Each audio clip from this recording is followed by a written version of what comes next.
Alléluia. Amen. Amen. Quelqu'un est à la joie ici? Amen. Acclamons les seigneurs pour ça. Nous acclamons les rois de roi. C'est lui qui nous a permis de venir encore dans cet endroit. Amen. Amen. Nous étions en train de parler sur un sujet. Amen. Entrons dans le travail de notre Seigneur Jésus ou bien entrons dans les affaires de notre Seigneur Jésus. Que tout le monde se mobilise pour entrer dans les affaires de notre Seigneur Jésus-Christ. Amen. C'est ce que nous étions en train de parler l'autre fois. Amen. Entrons dans les affaires de notre Seigneur Jésus-Christ, dans les affaires de notre Père. Alors tout le monde doit se mobiliser pour entrer dans les affaires de notre Seigneur Jésus. C'est pour cela que nous étions en train de parler l'autre fois que nous étant Église, corps de Christ, nous devons chercher tous nos frères égarés. Alléluia. Mais il y a des frères qui sont égarés et qui sont égarés. Pourquoi? Parce qu'ils sont pris dans le piège. Quels sont ces pièges que nous avions dit la fois passée? C'est parce que, en venant dans ces pays, il y a eu des gens et des autres églises qui ne prêchent pas la parole de Dieu correctement. Au lieu de chercher à apporter la parole de Dieu auprès de ses frères et de ses sœurs qui sont arrivés pour la première fois dans l'église, pour eux, ils ont préféré apporter les matériels. Amen. Voilà. On commence directement, n'est-ce pas? Donc, ils ont préféré apporter quoi? Les matériels. Comme assistance d'une personne qui vient d'arriver, qui n'a pas de travail, qui doit se déplacer pour bien arranger ses papiers. Et à tout moment, ils sont là pour les assister matériellement, physiquement, financièrement aussi. Et tous nos frères là qui étaient venus, parce qu'on les a assistés matériellement, financièrement, ça les a envoyés aussi de rester dans leurs églises, malgré que la parole n'est pas prêchée. Quelqu'un est en train d'écouter ça? Donc, c'est-à-dire, ces églises-là font de la manière qu'ils ont besoin de la foule. Alors, pour agrandir la foule, ils ont compris que l'homme a besoin des choses, des matériels, des choses extérieures. Et si vous lui donnez de ces choses-là, il ne va pas hésiter lorsque tu lui dis, viens s'assembler là où moi je suis et je m'assemble pour écouter la parole de Dieu. Et c'est ce qui a attiré nombreux de nos frères, alléluia, et nombreux de nos sœurs qui sont allés dans des endroits où on ne prêche pas réellement la parole de Dieu. Mais comme au début, lorsqu'il est arrivé dans ces pays, il y a eu un problème des transports, il y a eu un problème au début là, de se déplacer, un problème un peu d'argent, de finances, des endroits pour aller chercher une maison ou bien un appartement. Tout ça, ce n'est pas mauvais de faire ça. Il y a eu des gens qui étaient venus directement pour les proposer comment faire pour avoir ceci, comment faire pour avoir ceci. Nous autres aussi, nous étions en train de faire ça aussi. Mais que cela ne soit pas le but de ramener une personne à l'église. Quelqu'un est en train de comprendre ce que je suis en train de dire. Amen. Alors, nombreux des églises qui n'ont pas réellement la parole de Dieu, au lieu d'apporter la parole, et ils apportent le bien matériel pour flatter en fait. Flatter les personnes qui viennent d'arriver dans ces pays. Car toi, tu viens d'arriver, tu ne sais absolument rien. Et tu vois quelqu'un qui vient, qui te dit, voilà, nous t'avions vu venir, on a besoin de t'assister dans tout ce que vous allez faire. Si vous avez besoin de nous, appelez-nous, ceci, cela. C'est aussi bien. C'est une manière aussi d'évangélisation. Mais que cela ne soit pas la cause. Parce que nous t'avions financé, parce que nous t'avions assisté lorsque tu étais venu dans ce pays. Et tu as l'obligation de venir dans notre église. Quelqu'un voit ça? Et nombreux de nos frères sont égarés comme ça. Amen. Amen. Maintenant, nous, ce que nous avons maintenant à faire maintenant, c'est ce que nous appelons la chasse à l'homme. Car il y a de ces frères-là qui se disent, frère Patrice, et ça, ils nous appellent souvent pour nous dire, regardez, depuis que je suis ici, je n'arrive plus à sortir parce que, si j'imagine, lorsque nos frères ici, lorsque j'étais venu pour la première fois, ils m'ont assisté et ils m'ont fait ceci, ils m'ont donné ceci. Mais en tout cas, je n'écoute pas vraiment cette parole qu'ils sont en train de prêcher. J'ai envie de sortir là-bas et j'ai envie de chercher là où il y a la bonne parole. Vous voyez comment est-ce que les frères sont pris dans le piège. Alléluia. Mais nous avons la capacité de regagner tous ces frères-là par la parole de Dieu. On a cette capacité parce que nous avons la connaissance de la parole de Dieu. Car c'est la parole de Dieu qui gagne les âmes. Amen. Amen. Ce sont des choses qui sont petites, mais ce sont des choses qui se manifestent grandement dans des vies des gens. Vous allez voir, les gens sont restés dans des endroits où ils ne voulaient pas parce que lorsqu'il était venu, il y a eu une personne qui a payé le billet d'avion pour lui. Parce que cette personne a payé le billet d'avion pour lui, pour le récompenser. Tout ce que cette personne-là va lui dire de faire, il doit le faire. Est-ce que vous voyez ça?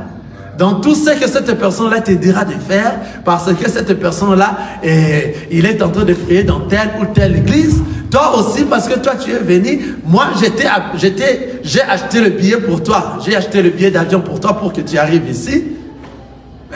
Alors enfin, tu dois obéir tout ce que je dois te dire. Parce que je t'ai accueilli chez moi, tout ce que je te dirai, tu dois obéir ça. Jusqu'à ce qu'à obéir même, à perdre ce qui est délicieux, ce qui est précieux, ton âme. Parce que lorsque tu ne manges pas la bonne nourriture, la finalité c'est de perdre ton âme. Vous voyez? C'est un phénomène qui règne ici aux États-Unis, ça règne en Europe, ça règne dans tous les autres pays là où les gens viennent souvent et pour y rester. C'est un phénomène vrai. Tu es venu du Congo, arrivé aux États-Unis, parce que les pasteurs de telle ou telle église, et Moutete là, et Moulouba, et Moukongo, parce que toi tu es Moukongo, tu veux seulement aller là où tu es tes frères Bakongo. Ce n'est plus l'église. Quelqu'un voit ça? Oh, en guise de, je vais aller les soutenir.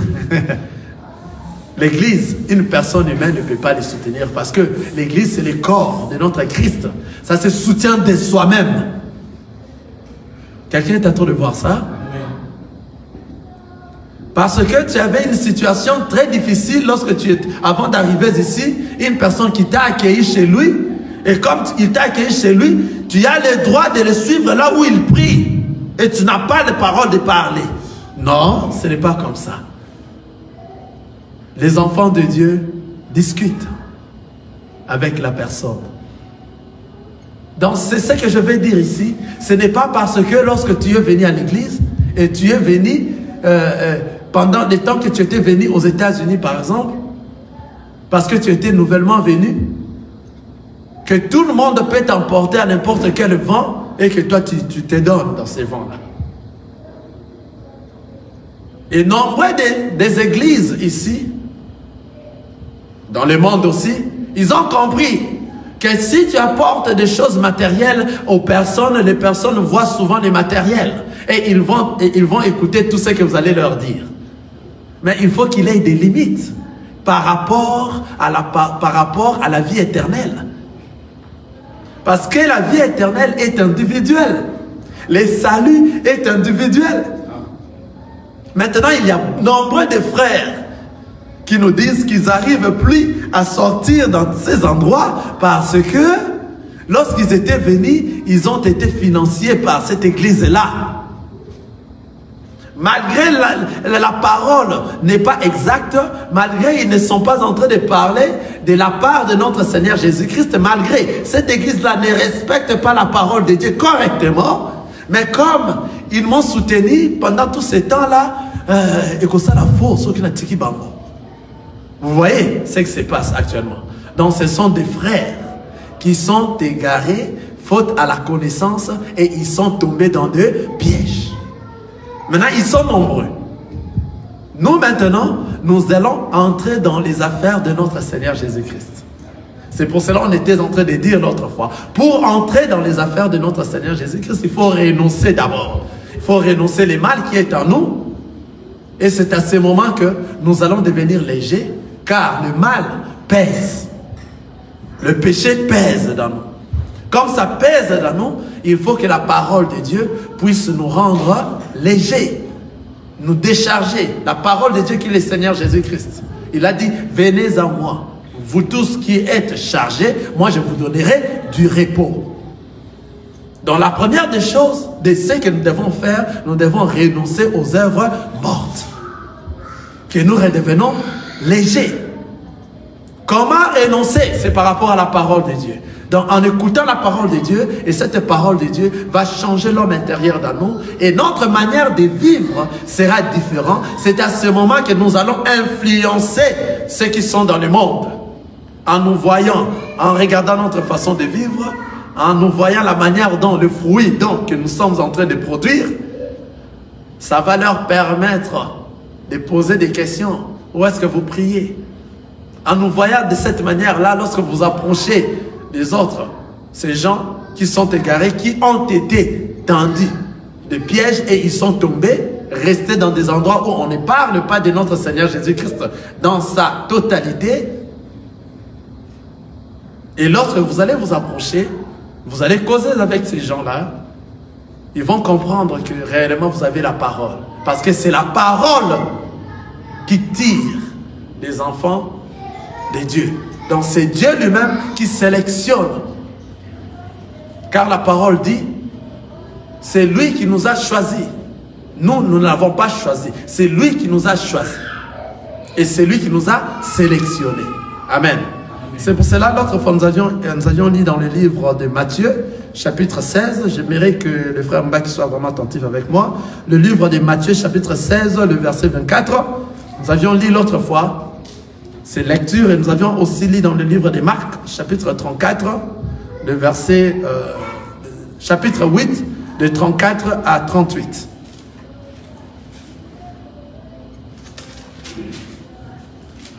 Matthieu 16, le verset 24, 28. Verset 24. Amen. Alors Jésus dit à ses disciples, si quelqu'un veut venir après moi, qu'il renonce à lui-même, qu'il se charge de sa croix et qu'il me suive. Car celui qui voudra sauver sa vie la perdra, mais celui qui perdra à cause de moi la trouvera.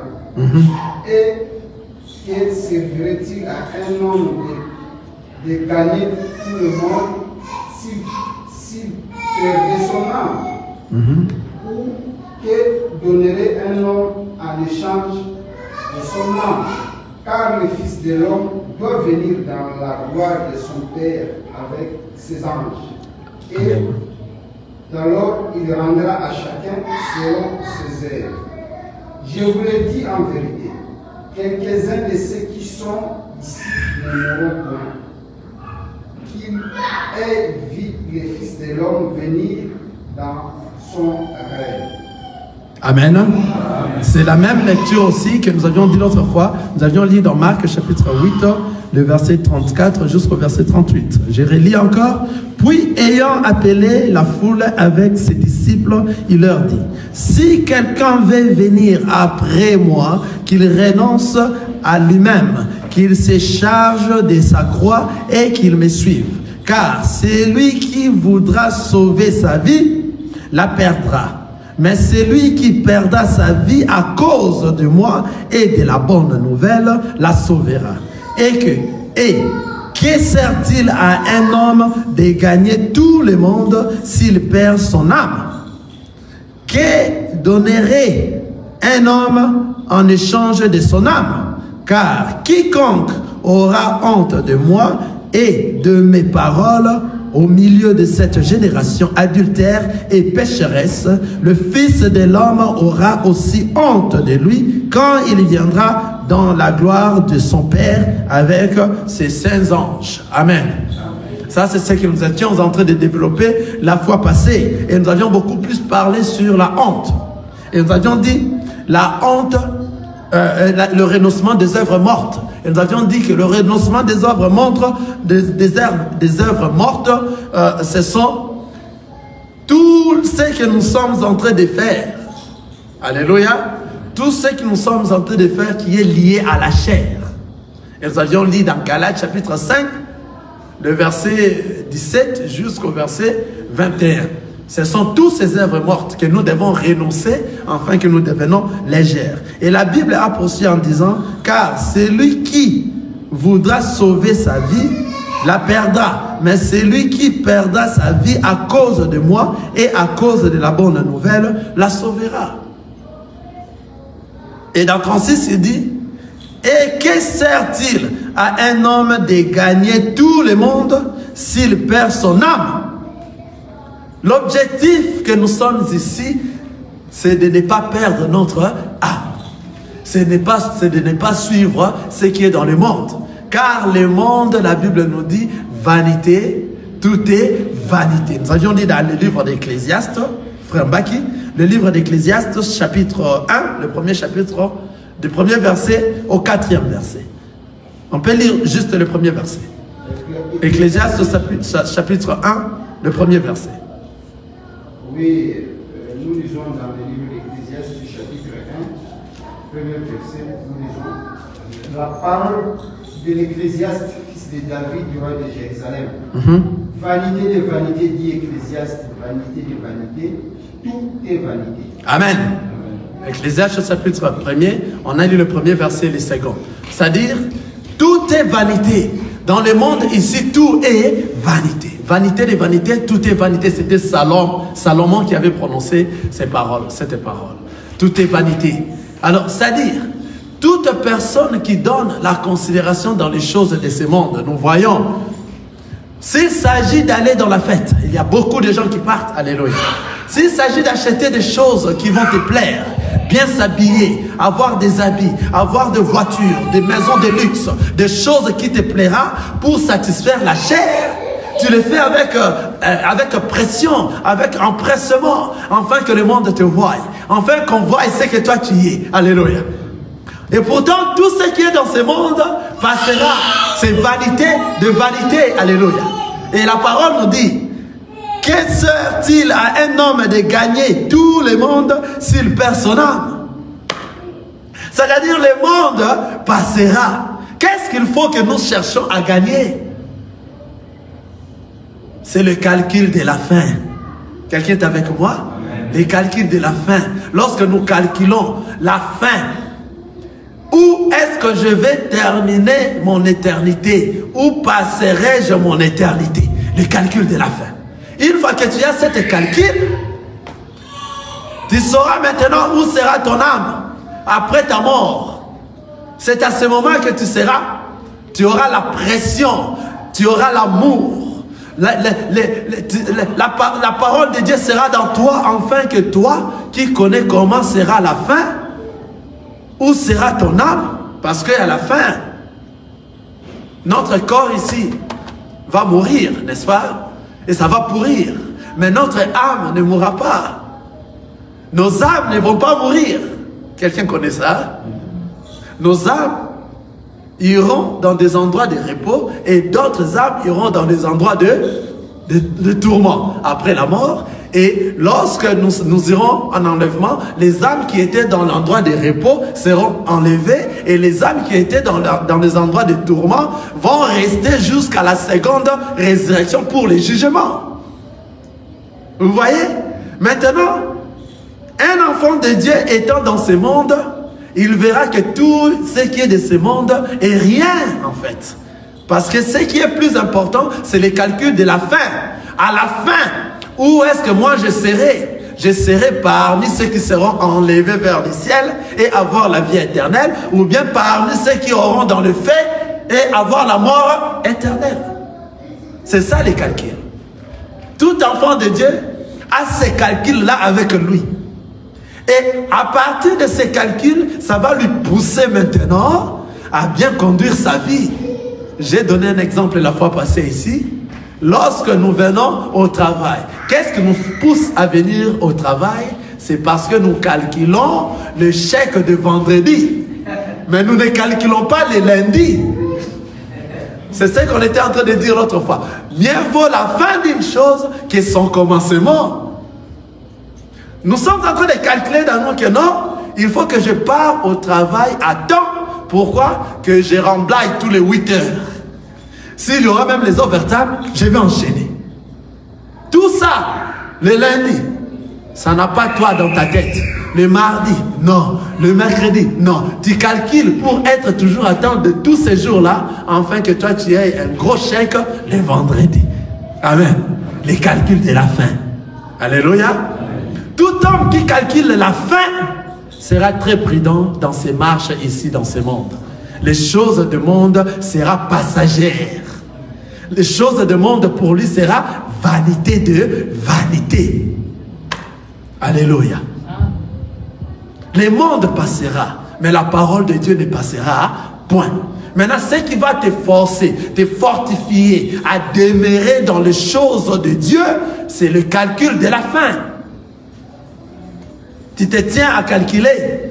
Après ici, après ma mort, je serai où? Si j'ai besoin de s'accaparer de tous les biens de ce monde, mais je vais mourir et je vais laisser tous ces biens. Alléluia. À quoi bon? À quoi sert à un homme de gagner tout le monde, s'il perd son âme?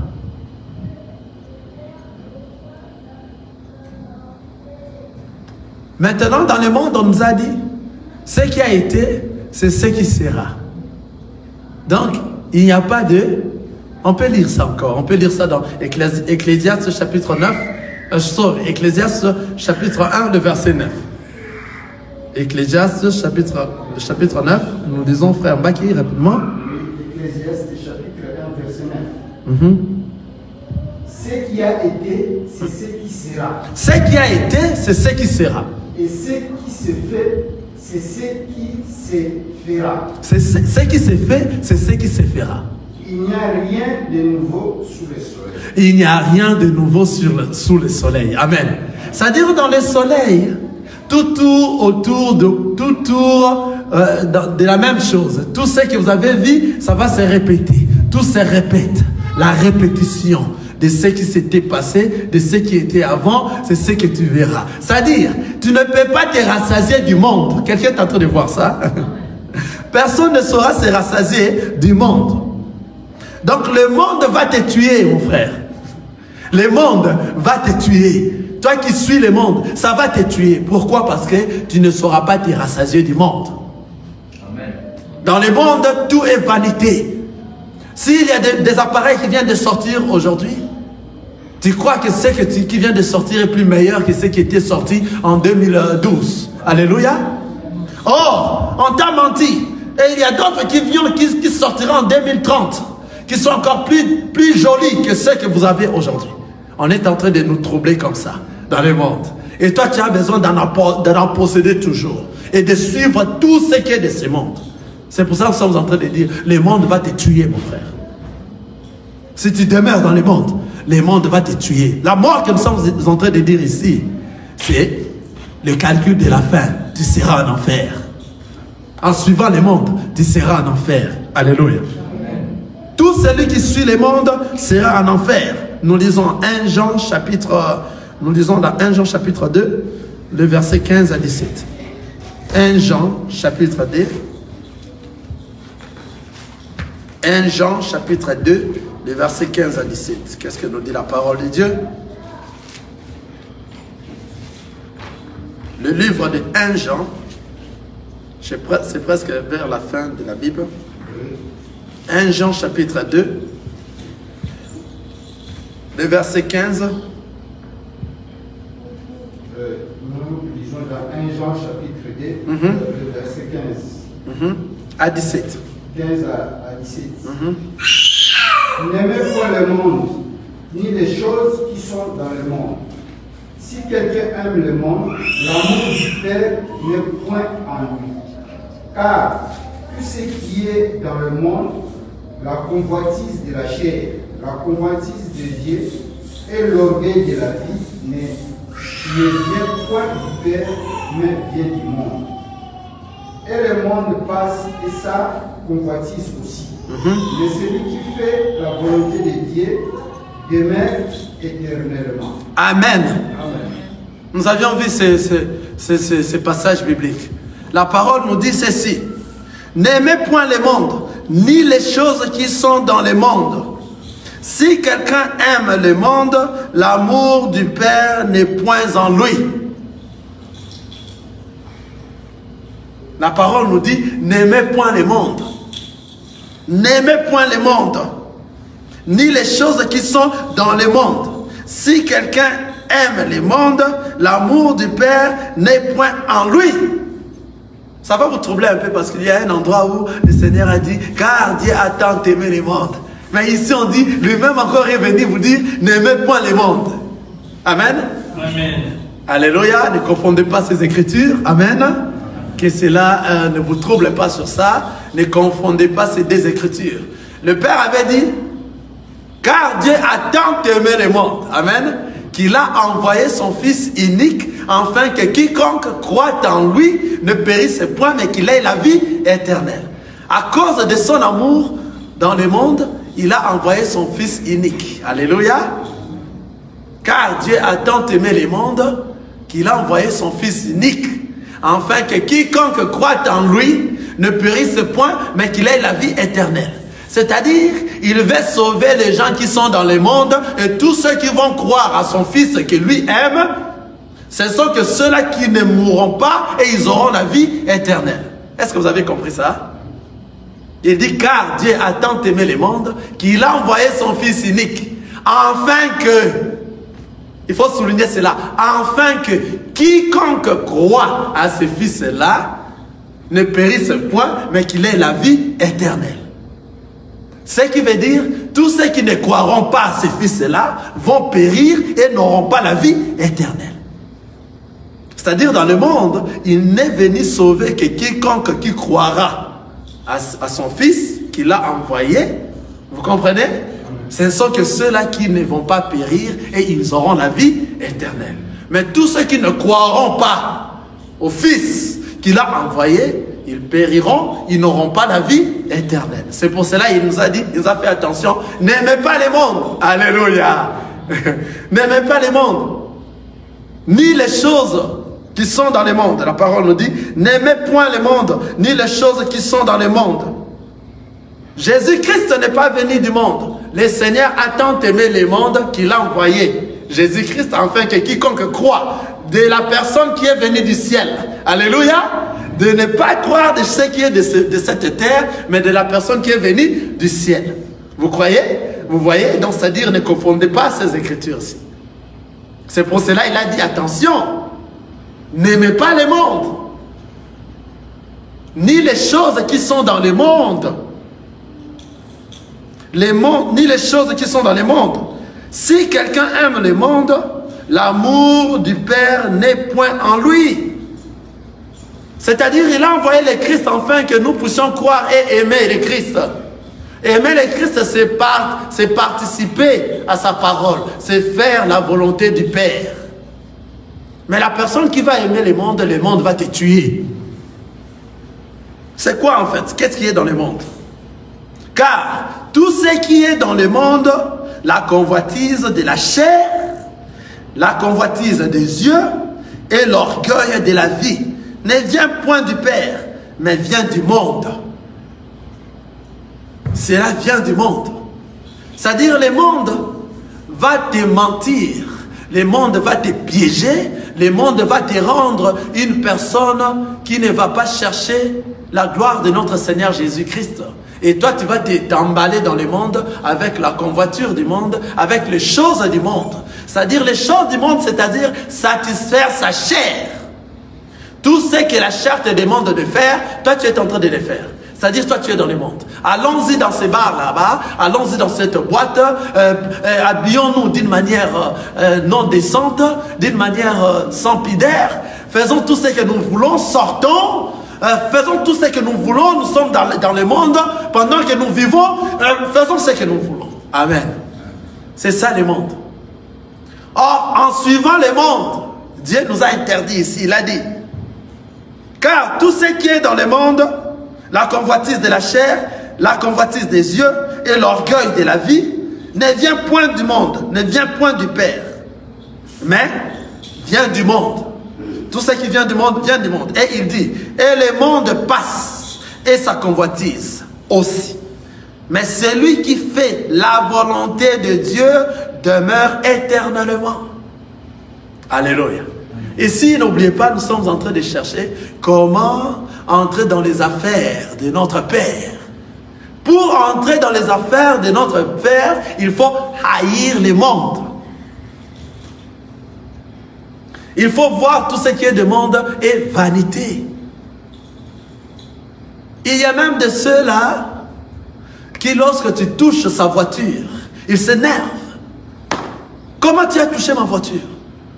Il arrive là, il prend les chiffons, il commence à nettoyer l'endroit où toi tu as touché sa voiture. Ça fait rire, hein? C'est-à-dire, il trouve que même sa manière de s'habiller, lorsqu'il s'habille là, c'est tout le monde qui le voit. Vous voyez? Donc, il surpasse tout le monde. Et ils se disent, Bilamba Mabé. Alléluia. Amen. Donc, c'est-à-dire, il se voit que c'est lui qui surpasse tout le monde. Pour lui, il a gobé le monde en lui. Donc, pour lui, la vie, c'est ça la vie. Or, les enfants de Dieu, ce n'est pas ça la vie. Nous voyons la vie, c'est la vie éternelle. Là où nous allons vivre éternellement et avec abondance. Ce ne sont pas ce qui est dans ce monde ici. Alors, pour avoir cette vie, il faut renoncer dans toutes les œuvres, dans les choses du monde. Il ne faut pas aimer le monde. Il faut mettre en pratique la parole de Dieu. Merci. Romains chapitre 13. Romains.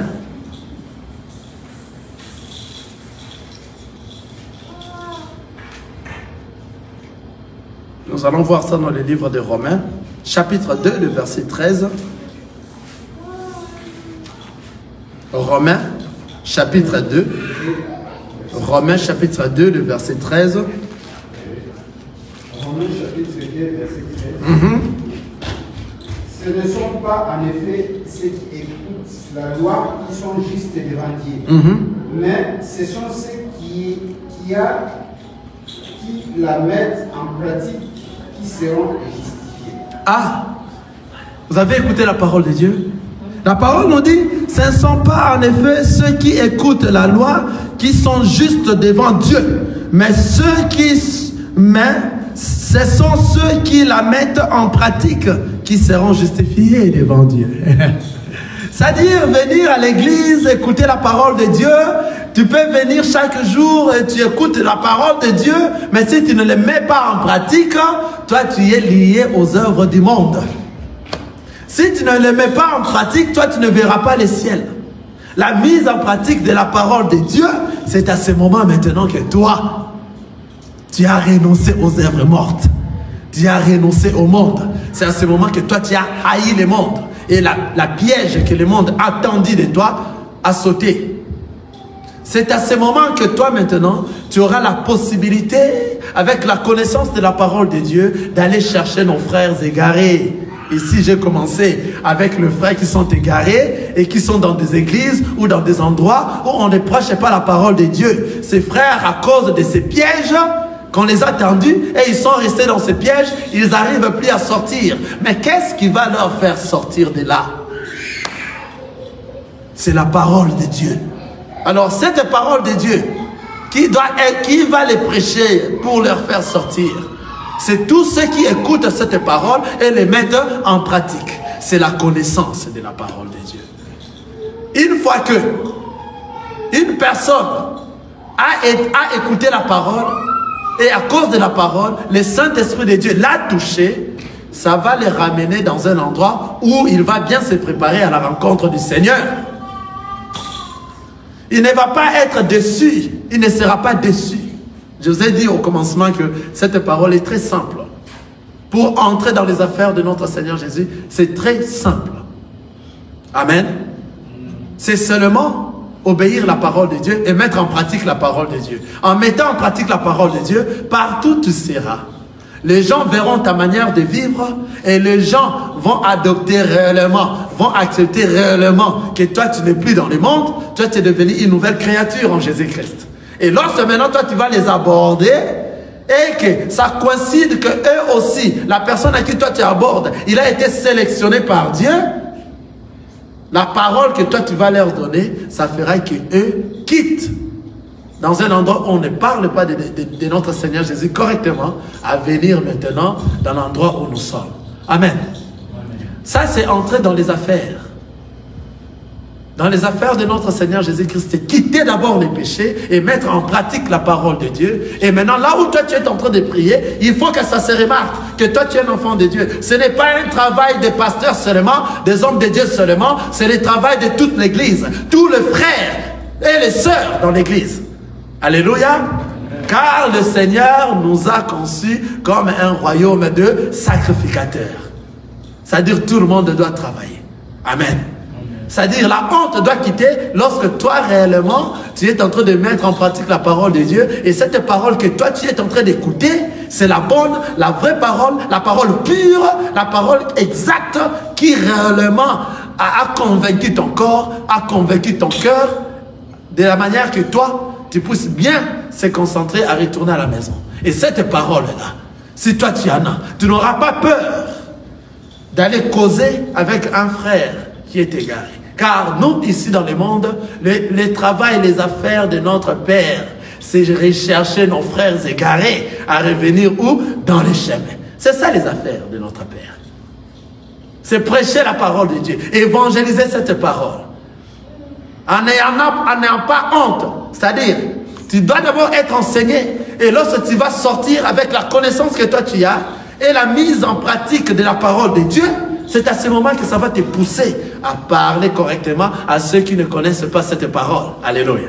Tu auras beaucoup d'arguments, parce que toi tu as la connaissance, parce que là où tu te rassembles, réellement tu manges les corps et tu bois les sangs. Tu n'as pas peur lorsque tu t'approches à un frère. Ils sont nombreux, c'est-à-dire notre vie ici, c'est la chasse à l'homme. Ça fait rire un peu, hein? La chasse à l'homme. C'est-à-dire de ceux-là qui se retrouvent dans un endroit où on ne prêche pas la parole de Dieu convenablement, mais parce que lorsqu'il était venu dans ce pays, on l'avait flatté avec de visites, avec l'assistance financière, avec des choses matérielles du monde, afin que lui se retrouve dans un endroit où on ne parle pas de notre Seigneur Jésus-Christ correctement. Vous voyez? Alors nous, notre objectif, c'est viser à tous ces gens-là.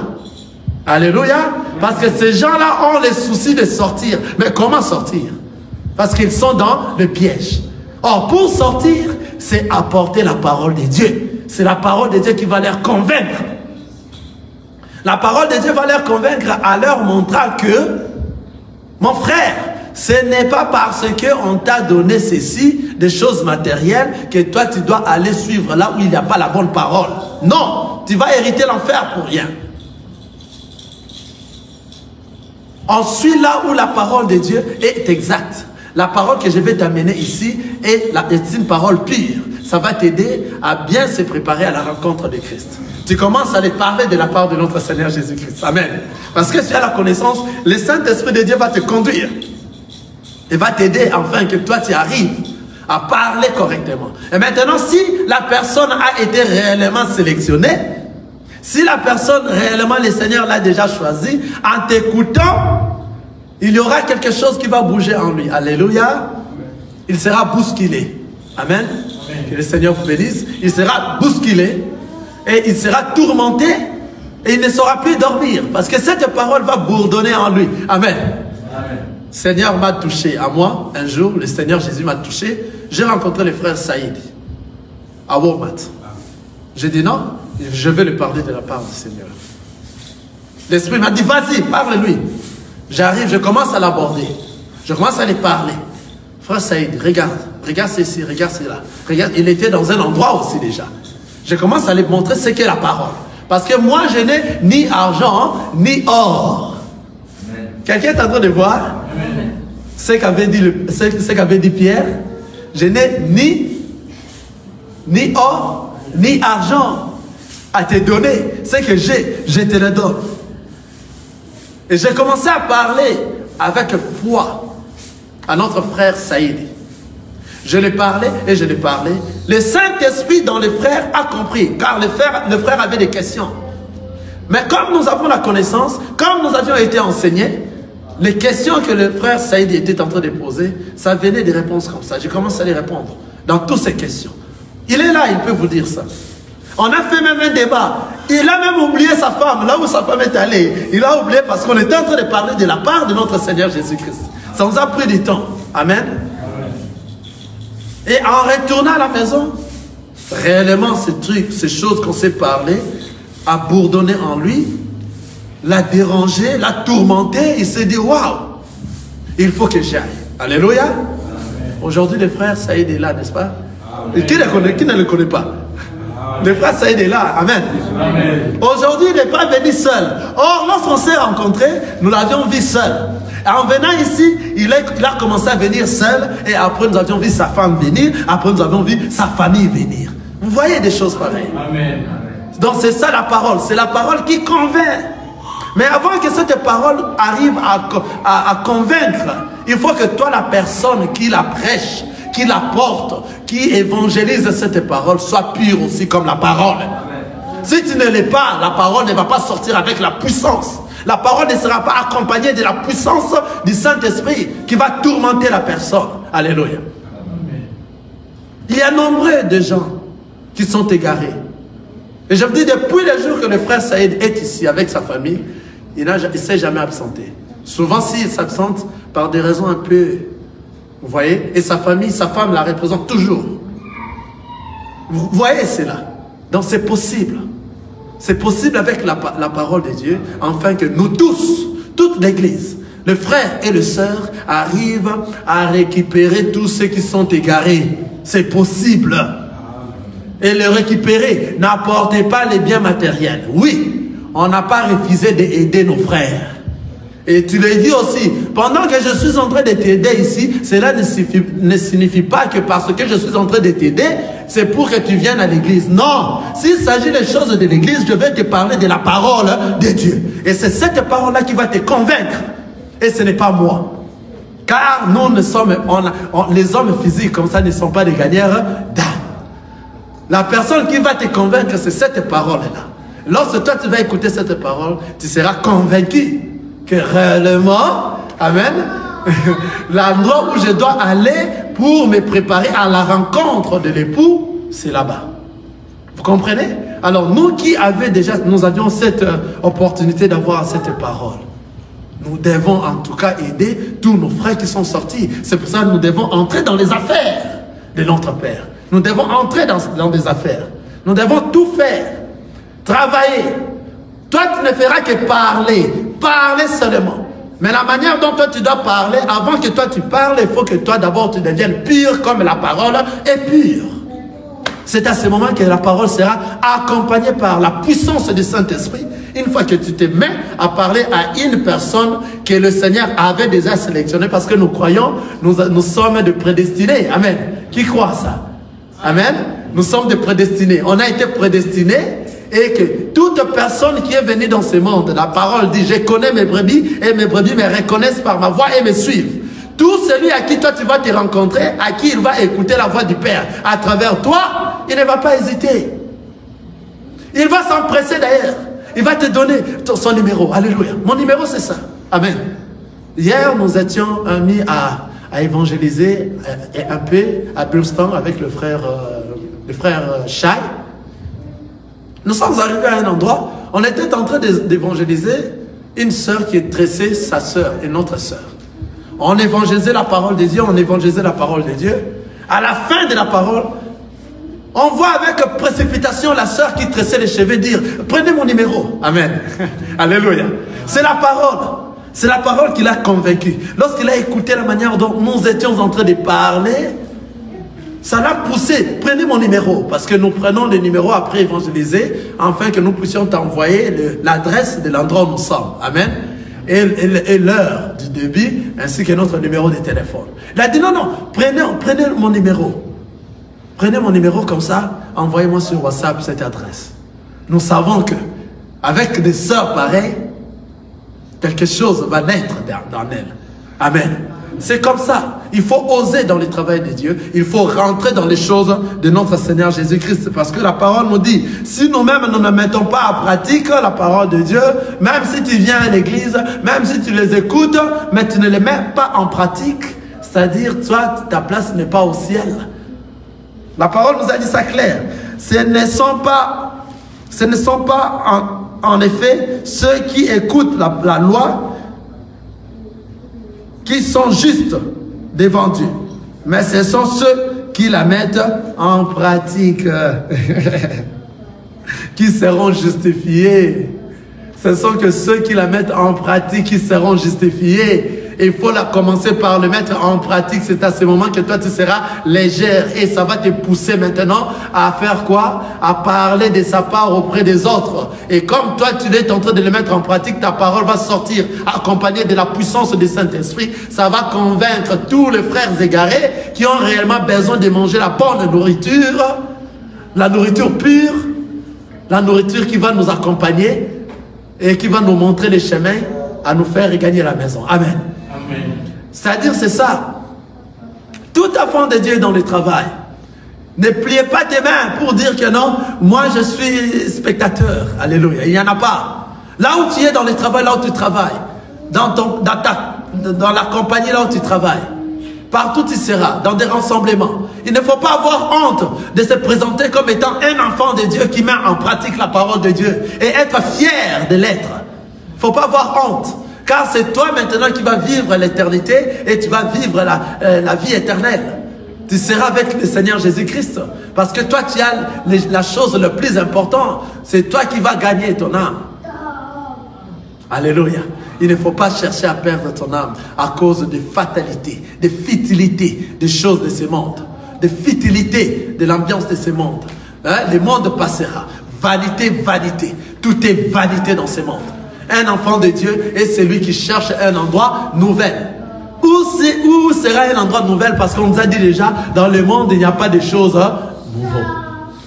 Il n'y a pas de choses nouvelles dans le monde, n'est-ce pas? Maintenant, où est-ce que nous allons avoir des choses nouvelles? Des choses qu'on n'a jamais vues. C'est dans l'éternité.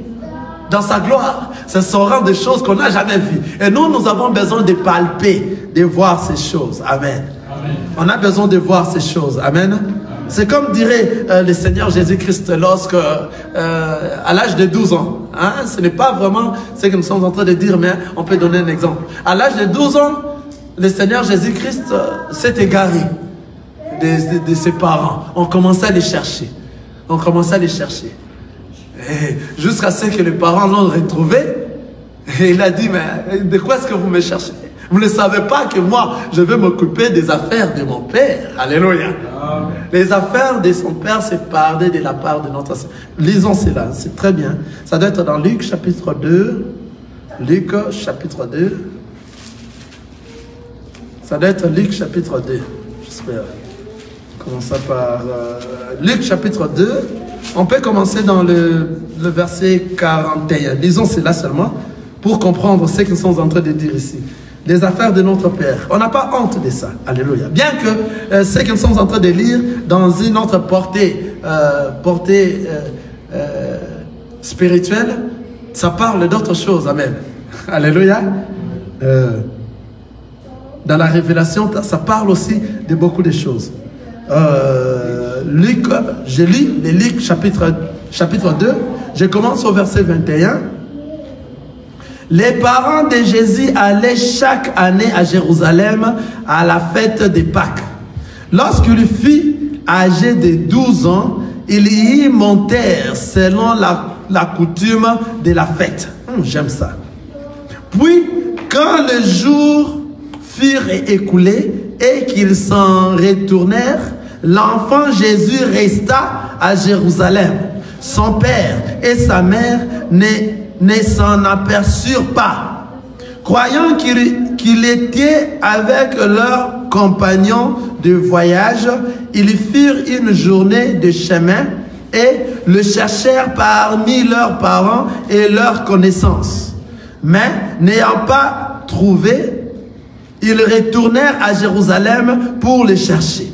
Au bout de 3 jours, j'aime ces choses, ils le trouvèrent dans les temples, assis au milieu de docteurs, les écoutant et les interrogeant. Tous ceux qui l'entendaient étaient frappés de son intelligence et de sa sagesse, de son intelligence et de ses réponses. Quand ses parents le virent, ils furent saisis d'étonnement. Et sa mère lui dit, « Mon enfant, pourquoi as-tu agi de la sorte avec nous? Voici ton père et moi, nous te cherchons avec angoisse. » 49, il leur dit, « Pourquoi me cherchiez-vous? Ne saviez-vous pas qu'il faut que je m'occupe des affaires de mon père? » Mais ils ne comprirent pas ce qu'il leur disait. Il faut, pourquoi, 49, pourquoi, il leur dit, pourquoi me cherchiez-vous? Ne saviez-vous pas qu'il faut que je m'occupe des affaires de mon père? Alléluia. Vous voyez, s'occuper des affaires de son père, les affaires pour nous de notre père, c'est de parler de la part de notre père. Or, si nous ne sommes pas poussés par l'Esprit de Dieu, nous ne saurons pas parler de sa part. Avant que nous soyons poussés de l'Esprit de Dieu, il faut que nous-mêmes, nous puissions renoncer aux œuvres mortes et que la parole nous brise et que nous devenons purs comme la parole. C'est à ce moment que nous aurons à parler de la part de notre Père. Et c'est à ce moment que nous allons influencer le monde, influencer Birston, influencer Rushville, influencer Jacksonville et influencer Springfield. Pourquoi? C'est la parole qui va influencer. Vous avez suivi ça? Bien que ça, dans une autre portée, parce qu'on n'a plus suffisamment de temps, dans une autre portée spirituelle, ça parle aussi, dans la révélation, ça parle d'autre chose. Amen. C'est la répétition. Alléluia. Cette parole. Amen. J'aime ça. Alléluia. C'est-à-dire, il faut entrer dans les affaires de notre Père. Dans une autre portée, rapidement, je peux dire ça rapidement comme ça, en Valais. Les parents de Jésus-Christ allèrent chaque année à Jérusalem à la fête des Pâques. Ici, c'est que nous allons souligner la fête des Pâques. Amen. Nous allons essayer un peu de parler de cette parole un peu spirituellement. Amen. Dans la révélation, qu'est-ce qu'on était en train de parler ici? Jésus avait prêché dans l'âge de 12 ans. Pourquoi? Pourquoi cela s'est passé? Comment? Pourquoi cela s'est passé? C'est là que Jésus prêche dans l'âge de 12 ans. Amen. Tant bien que ce n'est pas ce que nous sommes en train de dire aujourd'hui, mais quand même, comme nous avions touché cette écriture, nous allons ouvrir ça un peu. Amen. Amen. Les parents de Jésus allèrent chaque année à Jérusalem à la fête des Pâques. On souligne les mots Pâques, la fête des Pâques. C'est là où ils allèrent chaque année. Lorsqu'il fut âgé de 12 ans, ils y montèrent selon la coutume de la fête. Il fallait qu'ils puissent atteindre l'âge de 12 ans. Et lorsqu'ils atteignent, ils partaient déjà depuis. Mais dans l'âge de 12 ans, c'est par là qu'on commence à parler de cette écriture. Amen. Amen. On souligne 12 ans. Puis quand les jours furent écoulés et qu'ils s'en retournèrent, l'enfant Jésus resta à Jérusalem. Son père et sa mère ne s'en aperçurent pas. Croyant qu'il était avec leurs compagnons de voyage, ils firent une journée de chemin et le cherchèrent parmi leurs parents et leurs connaissances. Mais, ne l'ayant pas trouvé, ils retournèrent à Jérusalem pour le chercher. Ici maintenant, l'enfant s'est disparu. Alléluia. Retenons, l'enfant s'est disparu. Les parents sont en train de faire quoi? De rechercher l'enfant. Amen. Où? Le jour de la Pâque, ou à Jérusalem. Il devait retourner où? À Jérusalem. Amen. On retient Jérusalem. Amen. Que le Seigneur vous bénisse. Au bout de 3 jours, on retient le bout de 3 jours. Ils le retrouvèrent dans le temple, assis au milieu des docteurs, les écoutant et les interrogeant. Amen. Voilà, nous allons un peu ouvrir cela. Les parents de Jésus allaient chaque année à Jérusalem. Donc, ils montaient à Jérusalem. Ils partaient où? En Jérusalem. Mais pour la fête de Pâques. Ça sera pendant la fête de Pâques. C'était pendant la fête de Pâques que le Seigneur Jésus-Christ devait mourir. Alléluia. Vous êtes avec moi? Suivez très bien cette parole. Car c'est la parole de Dieu, c'est la répétition d'une chose. Alléluia. Lorsque le fils âgé de 12 ans, il y montait de voyage, ils firent une journée de chemin et les cherchèrent parmi leurs parents et leurs connaissances. Mais ne l'ayant pas trouvé, ils retournèrent à Jérusalem pour le rechercher. Au bout de 3 ans, au bout de 3 jours, ils le retrouvèrent dans les temples, assis au milieu de docteurs, les écoutant et les interrogeant. Il fallait que le Seigneur Jésus-Christ monte à Jérusalem avec 12 apôtres, afin qu'ils puissent être tués. Après avoir été tués, c'est ce qu'on est en train de dire ici, le Seigneur Jésus-Christ s'est égaré. On ne l'a pas vu. On l'a plus vu pendant au moins 3 jours. Après 3 jours, c'est le jour que le Seigneur Jésus-Christ doit ressusciter. Et on va encore les revoir. Quelqu'un est en train de voir ça? Amen. Alléluia. C'est ce qu'on est en train de parler ici. Donc on parle de ce qui doit arriver. Le Seigneur Jésus-Christ montrait déjà ce qui arrivera. Alléluia. C'est-à-dire, le Seigneur Jésus-Christ, à l'âge de 12 ans, il fallait qu'il totalise 12 ans, c'est-à-dire les 12 ans représentent la totalité des apôtres pour prêcher la parole de Dieu. Après avoir prêché la parole de Dieu, on doit l'arrêter au bout de 3 jours. Après 3 jours, c'est-à-dire ici, il est disparu. Ici, ses parents commencent à les chercher. Pour retrouver le Seigneur, ça doit être après 3 jours. Après 3 jours, on va les retrouver. Où? Dans les temples. Quelqu'un est en train de voir? Dans les temples, c'est-à-dire le Seigneur qui est ressuscité, il sera dans les temples, dans la maison du Père, assis. Quelqu'un est en train de voir ça? Ce sont des choses très profondes. Alléluia. Tant bien qu'aujourd'hui, ce ne sont pas ce qu'on avait prévu, mais quand même, il faut avoir... cette parole est très bonne. Amen. Amen. Nous comprenons ce qu'on est en train de parler là-bas. Donc, il devait disparaître après 3 jours, c'est-à-dire la mort de notre Seigneur Jésus-Christ est ressuscité après 3 jours. Après ces 3 jours, ses parents vont les revoir encore. Quelqu'un a vu ça? Amen. Que le Seigneur vous bénisse. Amen. Amen. Voilà. En tout cas, nous sommes en train de parler par rapport à sortir. Nous allons revenir dans tout ça pour bien expliquer ça prochainement. Ce n'était pas le sujet d'aujourd'hui. Donc, c'est-à-dire entrer dans les affaires de notre Père. Dans les affaires de notre Père, c'est sacrifier son corps, donner son corps comme un sacrifice vivant et agréable.